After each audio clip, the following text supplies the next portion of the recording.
Hello，大家好啊！咁今日早上咧就11點咧就搶YT 嘅嗰個演唱會飛啦。咁其實呢一次中銀亦都係積極嘅，咁大家亦都見證到就係一啲比較大型嘅銀行咧，佢係確實有一個相對比較領先嘅優勢啦，就係佢哋夠錢去贊助呢啲 show 啦。咁亦都係講緊中銀卡佢嘅機構就係講緊中資啦，咁第二樣嘢佢嘅背景上係夠大咧，亦都係國有啦。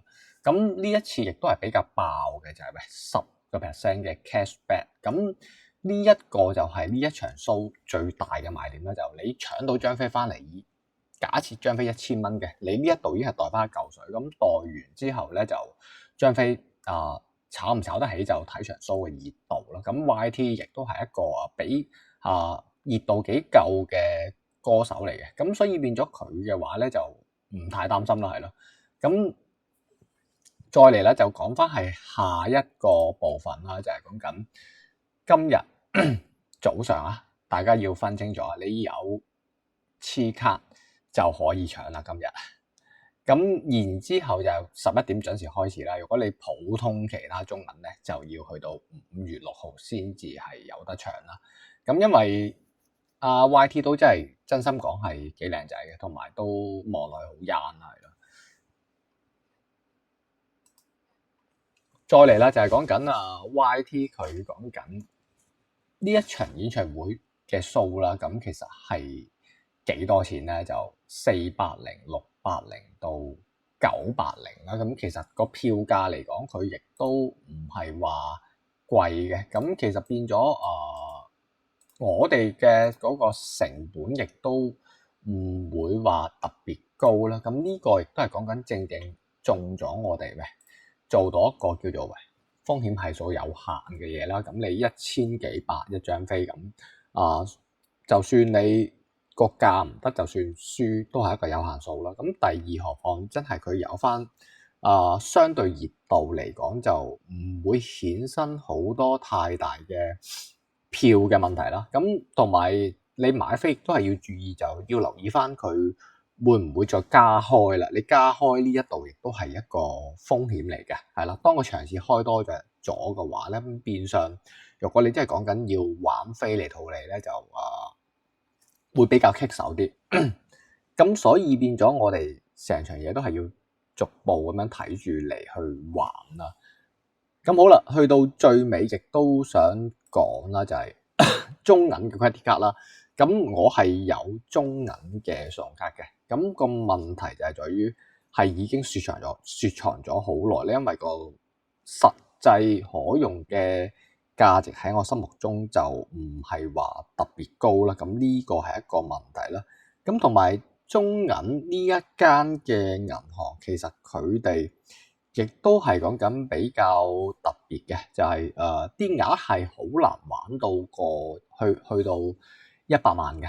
暫時嚟講都未見過啦。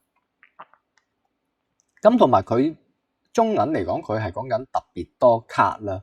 咁佢啲卡嘅數量亦都係講緊係多過恒生嘅。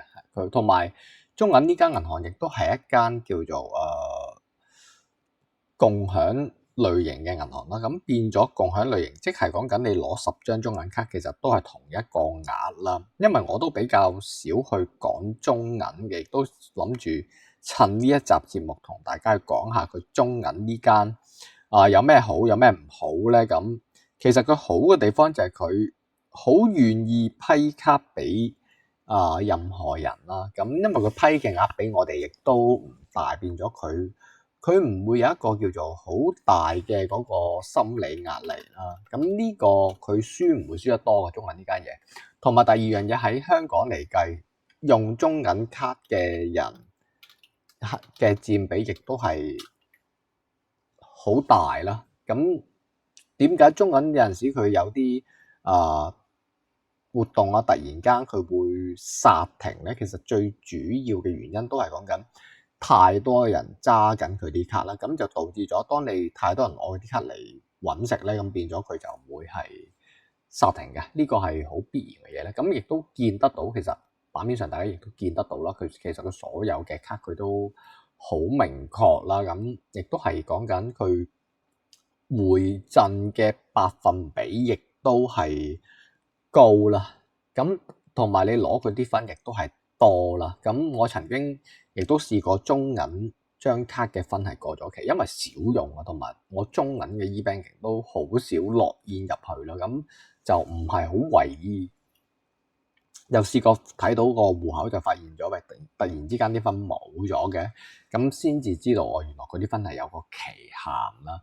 咁同埋大家真係講緊搶飛呢一批，亦都要留意啦。佢聽日淨係黐卡啦，即係今日早上11點淨，咁然之後你冇嘅話咧，就要第二日啦。咁所以變咗大家要分清楚，就唔好食白果啦。咁第二就係講緊中銀啲卡，亦都講下佢加額係比較高難度嘅。暫時嚟講，呢間嘢係冇辦法破解。你就算借錢都好啦，你借多幾次，佢都係依然係同一個額俾你嘅。佢只要覺得你嘅嗰個信貸總額係大嘅話咧，變相佢唔會好積極再去加翻額俾我哋用家。但係佢對於批卡嚟講，佢係相對會比較積極同埋進取嘅。佢批俾你都唔多㗎，1萬幾千一張啫嘛。咁其實佢同其他銀行嘅政策就唔同，咁所以變咗呢間嘢係會比較特殊少少嘅，就係咁，所以變咗玩呢間嘢之前，大家真係要去了解下佢呢一間嘢其實佢最終佢嘅嗰個價值係點樣啦。我哋要好清楚呢間銀行對客嘅定位，我哋要玩，我哋可以點樣去玩啦？就呢間嘢，如果你要攞大額嘅撈啦，我諗最多都係講緊按照而家環境，最多都係20-30萬嘅額俾你，已經係好爆下噶啦。即係最多嘅嗰個人，我識佢都係講緊大概40零萬已經加唔到啦。係啊，呢個就係中銀佢俾一般人嘅極限咯。你話反而對比其他嘅外資行，渣打啊、獅子啊、恒生啊，呢啲行反而佢係容易玩到過球噶。反而你話中銀按照發鈔行嚟計，佢亦都係比較特別咯。咁所以變咗佢係一間叫做肯批卡唔大額，但係你要加額就極度之困難嘅一間銀行咯。咁我自己玩，即係我哋自己身邊啲朋友玩開接觸開，同埋本身我張卡都一路啲額都唔喐噶，一路都 keep 住係29000噶，我都真係俾佢吹脹嘅。你就算佢係好得意嘅，你有資產證明佢又唔加俾你喎。你有嗰個叫做人工有翻咁上下，佢亦都唔會加俾你啦，因為佢係講緊佢佔咗我月薪都唔夠1/10嘅，係好離譜呢間嘢。即係佢哋批卡加額嘅嗰個風控咧，係同一般嘅外資同埋本地嘅銀行係完全唔一樣啦。即係佢哋嘅嗰個審批嘅嗰個部分啦，包括佢風控嗰 part 亦都係啦。咁但係佢啲卡又唔會搞你啲額嘅，中銀係比較好嘅，就係講緊你嘅額度，佢亦都唔會立亂搞你啦。咁佢就同中信一樣咯，佢都係會放飛你任你用嘅。總之你一般你其他你份 TU 你冇你就算分數低都好啦，佢都唔會搞你嘅。呢個就係中銀嘅好處，就係佢有一個穩定性，但係個額真係攞唔到好大咯，係啦。即係譬如話你如果要碌大額嘅，就算佢20% 回贈都冇用啦，你都張卡額都唔大，同埋佢通常呢啲咁嘅回贈百分比，佢做到咁咧，佢一定係會有個上限個簽賬嘅限額嘅。咁呢個玩開卡嘅人都知啦，即係你見到5%、10%現金回贈係咪先？可能佢10%咪頭嗰1000蚊、2000蚊咯。咁呢個就係講緊佢呢啲就係銀行嘅魔鬼細節嘅位咯，係咯。咁呢一集就講到嚟呢一度啦，亦都希望YT 嘅 fans 可以順利咁樣攞到飛啦。